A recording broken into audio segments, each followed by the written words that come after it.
So I'm going to be sharing a recipe called Besan ka puda, which means something like gram flour, chickpea flour pancake. And it's a little bit like a pancake and a little bit like an omelette. And it's really easy to make. It's a recipe that I kind of became obsessed with during quarantining because it's full of vitamins and minerals and it's really easy to make. And I want to show you how to do it yourselves. So let's take a look at the ingredients first.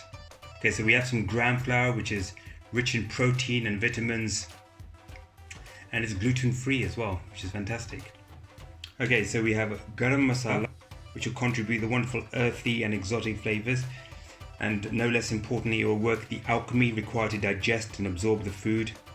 We have turmeric. We all know it has many benefits, in particular for anti-inflammation, and in this dish is going to contribute a really wonderful deep yellow color to it as well, which is going to look fantastic. We have Ajwain, caraway seeds. They have quite a pungent, bitter flavor. They go fantastic in breads, and they're known for their digestive properties and relief from acidity. And this is amchur powder, which is powder made from unripe mangoes.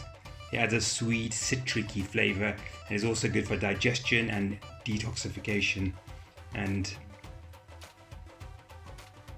we have some asafoetida here, which is not going to be added for taste, but it's fantastic for reducing bloating, and because the taste is quite pungent, unbearably pungent in fact, but it's great health benefits, so we try to add to as many things as possible. This is some fenugreek leaves which I've left to soak in hot water, which is because it was dried fenugreek leaves. That's how you prepare them, leaving them for 20 minutes. And they have a very interesting taste. They're bittersweet with a nutty edge, but they make a very fattening contribution with complementing groups of ingredients. And not least, they're great for the bowel, liver, skin, hair, and much, much more.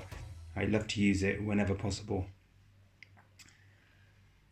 And I'm using some Himalayan salt, which is great for taste as well, but it's also full of minerals.